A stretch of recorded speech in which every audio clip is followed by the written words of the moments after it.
beautiful souls. I hope you're doing well. Today, it's a pleasure for me to do another creative, intuitive transmission that is offered by the energies and messages of the Mella Collective, which is my soul cluster, so that I'm a part of. Today's topic is the healthy step back of ego for transmutation. A title that really was inspired to me by, personal experiences that I've been going through lately.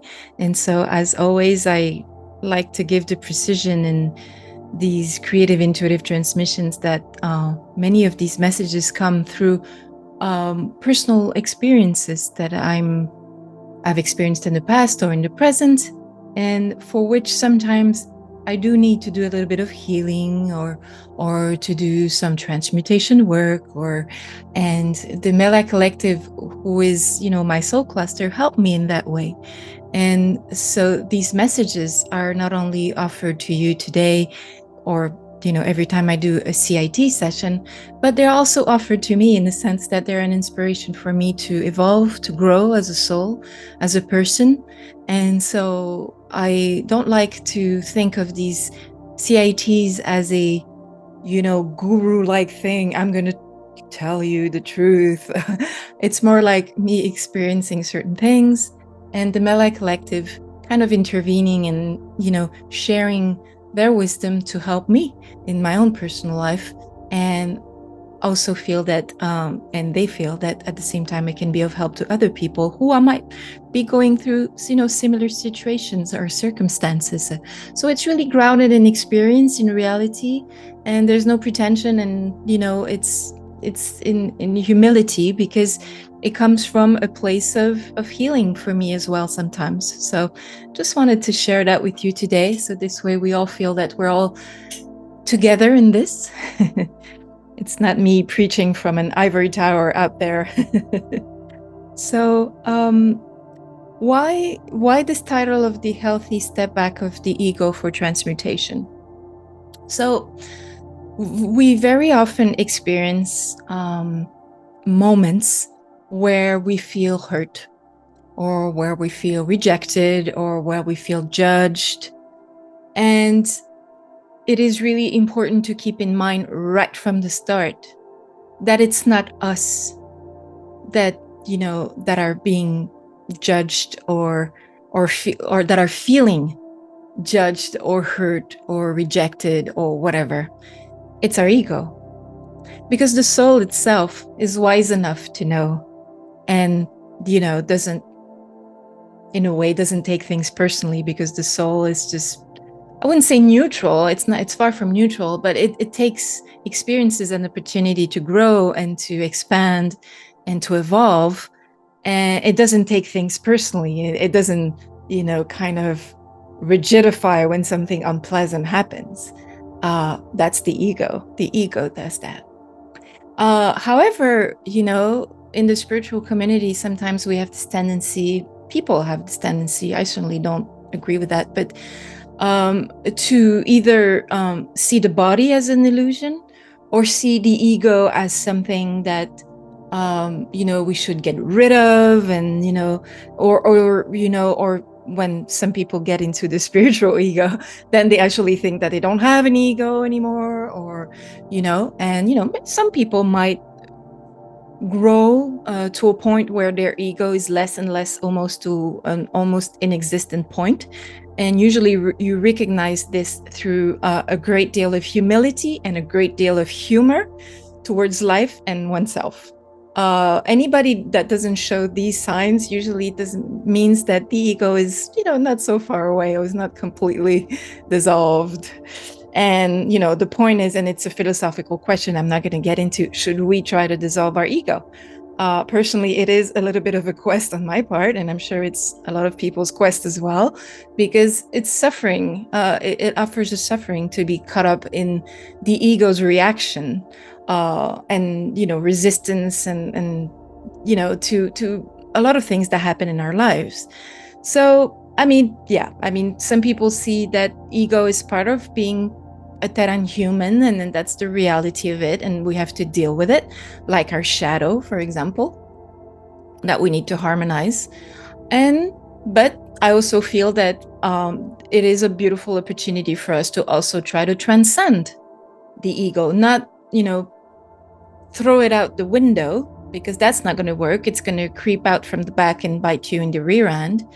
But instead, just try to look at it, face it the same way you would with fear or other unpleasant things, and look at it and say, okay, what's your problem? What is it you want?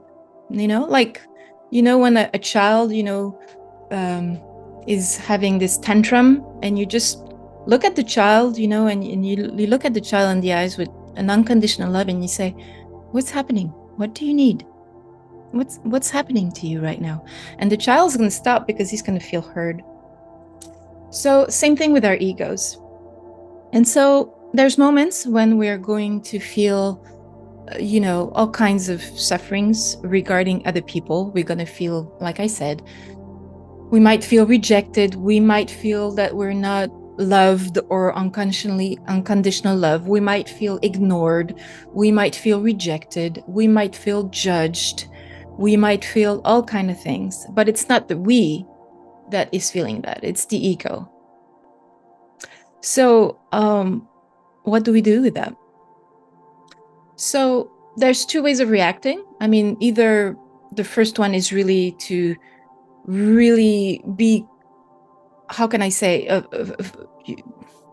non-mindful, if you want, non-mindful, non-conscious, and then you get completely caught up in your ego, and then you just see the event as something that attacks you personally because you identify with your ego, rather than just saying, oh, look at me, look at my ego right now, he's being triggered.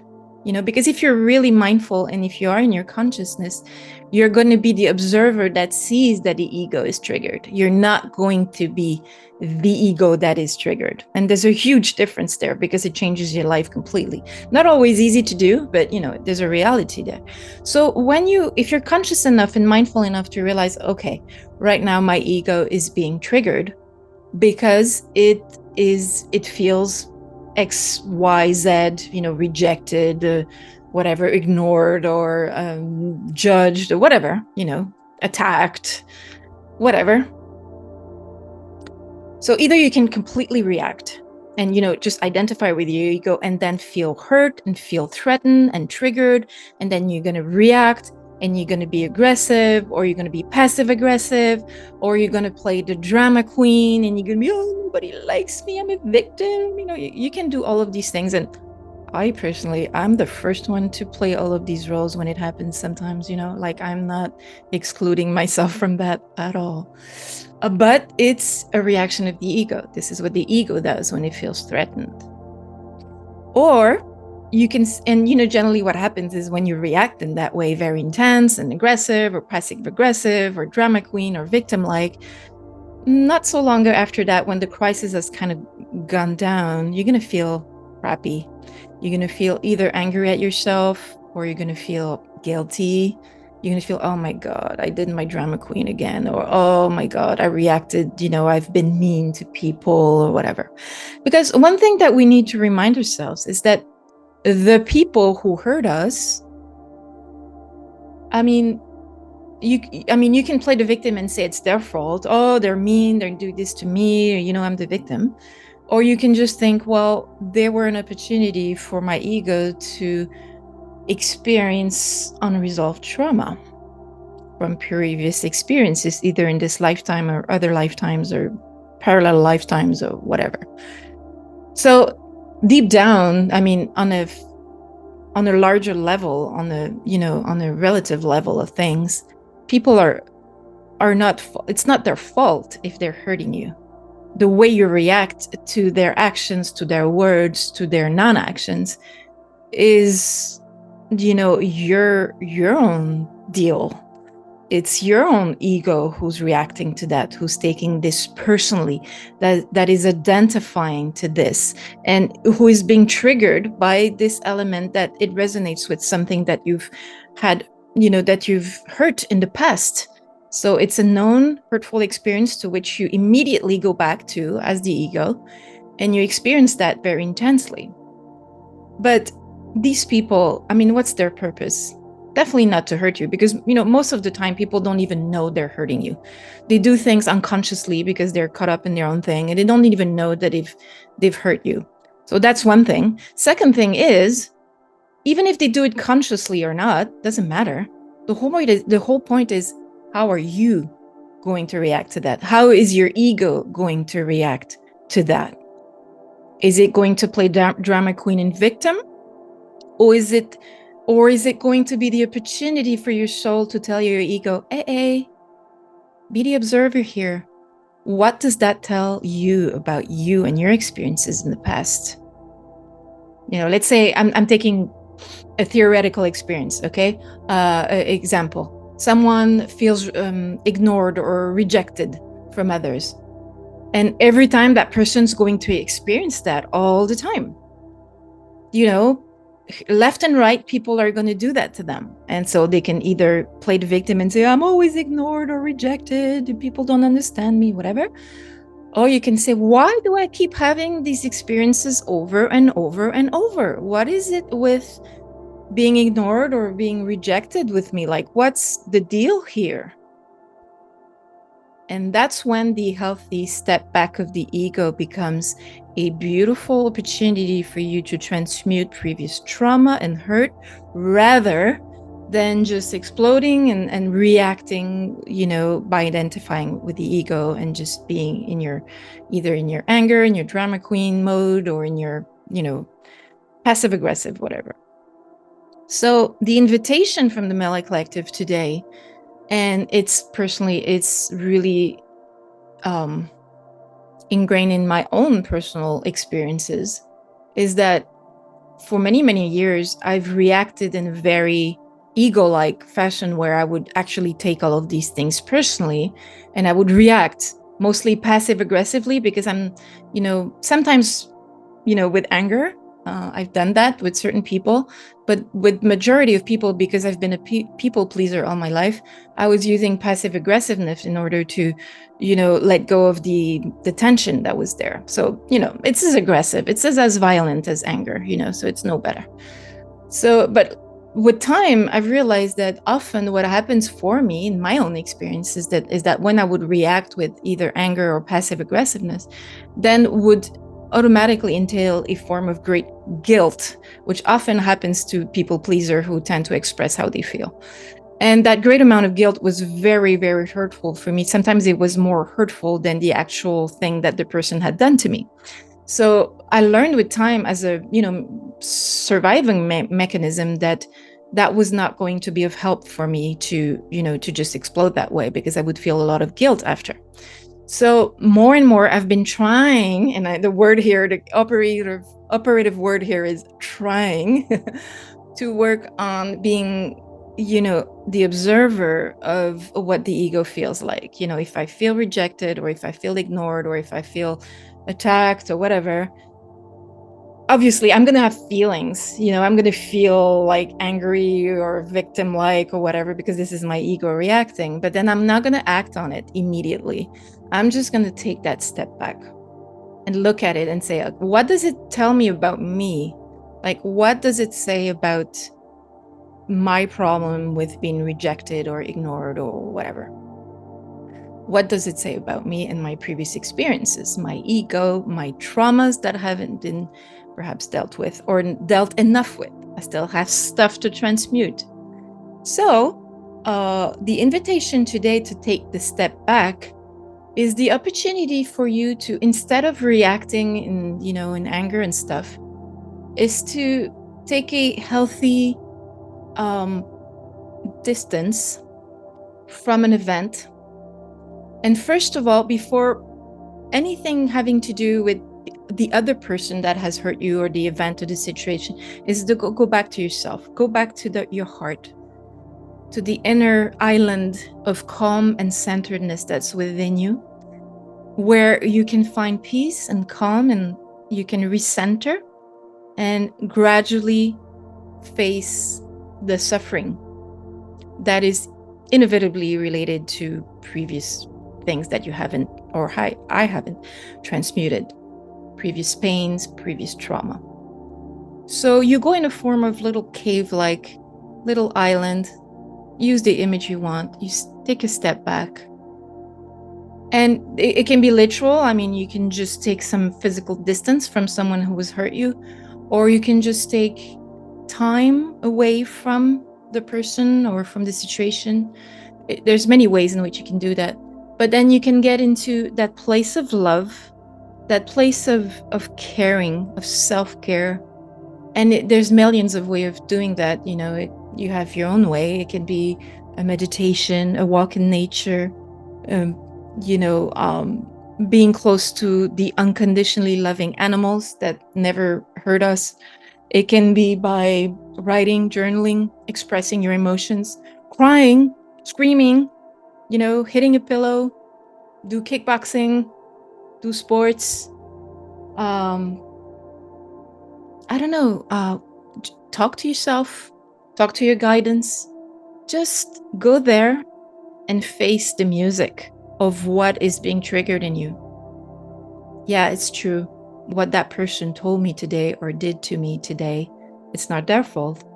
They actually put a mirror in front of me of what I needed to deal with. And I realized that, oh my God, that issue, whatever it is still very alive in me. It's still hurting. It's still a wound. How can I be the loving parent of the inner child that is hurting from this original wound? And just be caring and loving. Create a bubble of light, radiate light, whatever it is your technique. Just go into that beautiful, loving place and offer yourself the care of a loving parent, because, not everybody has had loving parents, and not everybody has had the opportunity to know what it is to be loved unconditionally by a loving parent. Actually, most people never had unconditionally loving parents. And so it's important for us to become that unconditionally loving parent or friend or brother or sister or partner to ourselves when we are in these moments of hurt.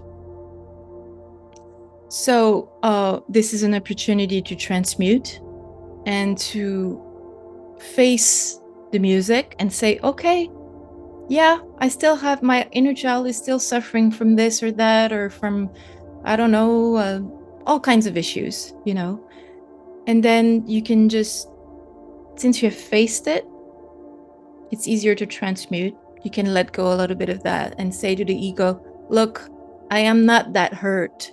I am not identifying with that pain, with that hurt. This is not me.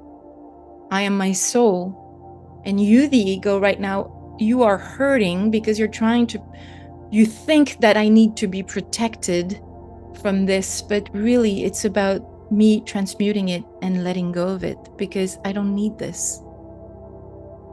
So this is where you go from a place of ego to a place of soul, and soul-based, heart-based transmutation and facing of our issues. And inevitably, and you can take the time you need to do that, and you don't need to justify anything to anyone. If someone or a group of person hurt you, and then it can be friends or family, whatever, and then you take a step back, either in terms of time, time off them, or physical distance from them, or you don't talk to them for a while. They might say, oh, what's wrong with you? How come you're ignoring us? Or you're not, what's happening? And because most of the time people don't even realize they've hurt you, because they're too busy being in their own ego that they don't know that they're hurting you, all the time. So they're just, they're doing their thing, and they don't even know why suddenly you just disappeared from the life, and they're going to be like, oh, what's up with you? Can we see you? Or whatever. And you're like, no, respect yourself. If you're not ready, if you don't feel that you have transmuted that pain, just say, well, I'm sorry, right now I need a little bit of time off from people, or from you guys, or for myself, or whatever the expression you want to use, because you need to take that all the time you need to transmute this. This way, the next time you're in connection with these people, it's not going to go like kind of blurt out of you like, oh, you said you told me this like 2 weeks ago, or and you're going to be again in your pain, whatever. You can just transmute it, and then you're able to let go of it. And that's a good sign that it has worked, is that you're actually able to have humor, not only about the situation, towards yourself, a little bit of self-derision, loving self-derision, where you're capable of saying, oh my God, I've been my drama queen again, but it's okay. I love myself, and I understand why my inner child was hurting. It's okay, but I don't need to go through this. And, I can let go of this now. And this person or these people, I send them blessings. I send them love. I send them unconditional love, and they don't even know it. And it's okay, because, it's not really their fault. It was me reacting to my own shit. So this is the invitation for today. So to put this message, but also this invitation grounded into the reality, into the visual reality of our lives, I always use iconography, as you know, which is the symbolism of representations. And so first of all, we're going to have a look at the background that was chosen for us today, which I'm just going to show you the complete background. So what we have here is a woman that is standing in what could be a little bit of a cave-like structure. And her dress is actually part of, it would seem to be kind of part of the roots of the tree that's, on that side here. And she's kind of in that cavern or cave. And from there, from a step back, she's looking at a landscape. And there's 3 elements that are interesting in this landscape. First of all, it's a little bit desertic and a little bit, I'm trying to find the right word, but it's it's peaks and stone. There is vegetation there, but it's not very present.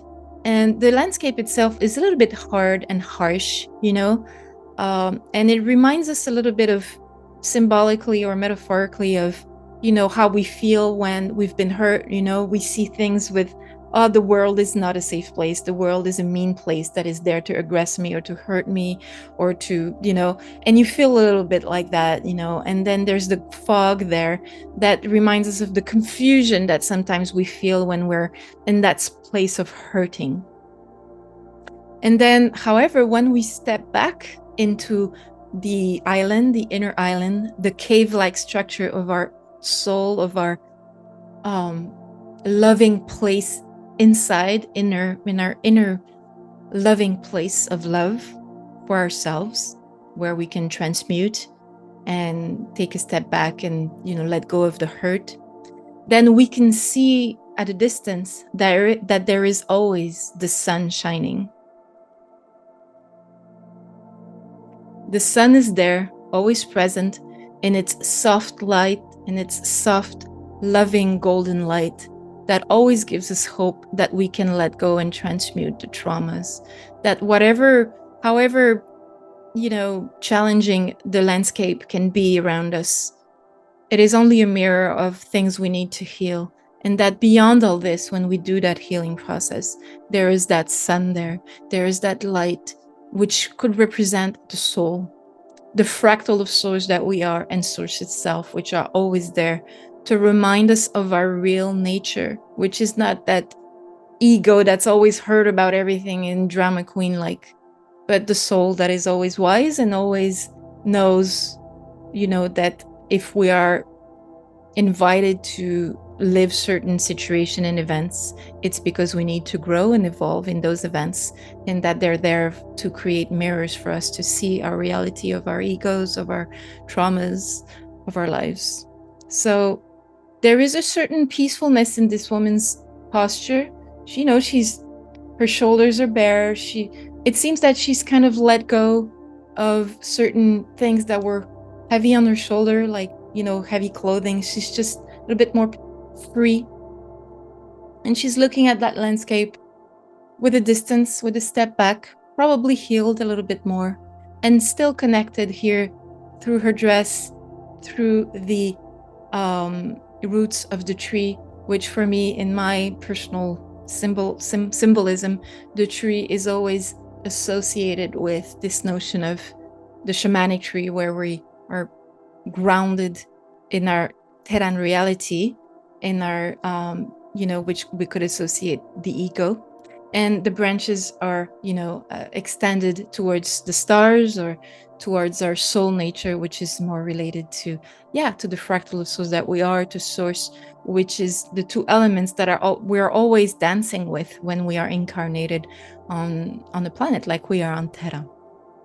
So that's for our background. And now let's have a look at our collage that we created today with the Japanese washi chiyogami paper. This collage is entitled Solebal, which is actually spelled here. And so I'm going to move a little bit so you can see the collage a bit better. So Solebal here is actually made out of a background paper, which is blue with those little white flowers and kind of golden little strands, and for me, this paper is a paper that I find very refreshing. I don't know, that's the word that always comes to me when I think of that paper. It's refreshing. It reminds me of, like peppermint is. It's refreshing. It's like a breath of fresh air. And for me, it represents the calmness, the softness, the harmony, and the equilibrium that happens when things are in balance. So in that way, this paper for me represents what we could aim at through the transmutation of certain of our traumas and hurts. When we transmute them and let go of it, we're able to be in this state of freshness, of calmness, of harmony, where we're not, reactive and angry and sad and drama queen of the ego. We're just, we're more closer to what our soul naturally is. Then we have two large circles. The upper circle, which is navy blue background with golden waves, always represents for me the notion of challenges. So in this case, it represents the moments when we're hurt, when our ego, not us, but our ego is being hurt or feeling hurt from any particular situation, whatever it is. And the waves are gold because in a way, it's always a gift from our soul, from the fractal souls that we are, and by source, to give us the opportunity to transmute some of our traumas and pains. So they're golden color of source for me because they are a gift, even though they're great challenges. In the lower circle, we have a joyful kind of green background with a light blue or turquoise flowers with branches, which for me really represent this notion of grounding on Terra. So we could see a little bit of a connection with the ego, but mostly the connection with bringing that wisdom of the soul into our, ego, or into our Terran experience, which is sometimes challenging. So it's taking the events that happen on Terra, in our egos, in our lives, and transmuting them in order to heal. In the center of both of what actually bridges these two large circles is a red circle, which for me represents, as always, the connection to the heart, because the heart connection is what gives us the opportunity to go into that sacred place within, inner place where we can heal and transmute the traumas to which we always react when we're being faced, when we have to face them through people or situations. So the connection to the heart there is very, very essential in order to stay mindful, stay conscious, not to become the ego or to react as the ego, but as to reconnect with who we really are, that is our soul, and just find peace there and transmutation there. In the larger circle, in the large upper circle, with the waves, There is a smaller circle which shows stars, which for me often represents our connection to the fractals of source that we are. So there is that element within the challenge. There's this opportunity to connect with our souls, with the fractal of souls that we are. And the little branch, that golden branch made with the paper with flower of life motif, which represents source, for me in that case, is going in that direction of backwards direction, because it represents this notion of taking the step back. So this whole upper circle with all its elements represents the challenges, the connection to the fractal of souls that we are through the red circle, and taking a step back that is very healthy and very loving, illustrated through that branch going downstairs, back in the, not downstairs, sorry, going back, taking a step back. And it's a way for us, by taking that healthy step back, to, center and heal. In the lower circle, which represents more a Terran blooming of, when we've done that transmutation work, and that we've been conscious and mindful of, what we need to transmute and heal from and just let go of, then we have a smaller circle here, which represents a beautiful bird, white bird in flight, which could represent, the liberation of these hurts and this healing, basically. And from there, we can have another branch, source, source-like, with the gold and the flower of life motif, that's going forward. So we need to take a step backward in the upper circle in order for that after to be able to take a step forward into our life. And, forgive or laugh about it. Humor, again, is the high vibe thing. It's always a good sign that you've transmuted something when you can laugh about it, or laugh at yourself about it lovingly, like, oh my God, I've done my drama queen there again. And you can laugh about it and say, okay, well, I'll let go of that. I don't need to be angry. I don't need to be in victim mode. I can just laugh at this and, who cares? And then you take a step forward, So this is how this collage represents iconographically, or with, the mix of colors and motifs, this particular message offered to us today by the Mella collective. This collage, Solebal, is actually available as an original collage, but also as a digital file that both of them are always imbued with the high frequencies and high vibration, not only of the message that's provided in each of my creative intuitive transmissions, but also just the colors and the harmony of the forms and shapes also offer high vibrations to this artwork. So this is always available on my website at abigaëllerichard.com. So if you enjoyed today's creative intuitive transmission and that it has spoken to your heart and soul, maybe you were also going through a moment of challenges. I mean, these days, I don't know about you guys, but I feel we're being so challenged and triggered regarding the things that we haven't transmuted entirely yet, because we are moving in fourth and fifth density. It's happening. And because of that, we are forced to have mirror in front of us and, tell us what's still, what's still lacking, what still need to be transmuted, that needs to be healed. And so in a way, it's a gift. It's a gift from our souls and from source. We're not victims. We're not victim of life, of people's reactions or way of hurting us. We're just given the opportunity to grow and to have a mirror put in front of us to make us realize, oh my God, I'm still being triggered by this. I'm still being triggered by that. Although I thought I had done a lot of work on this, still need to work on it.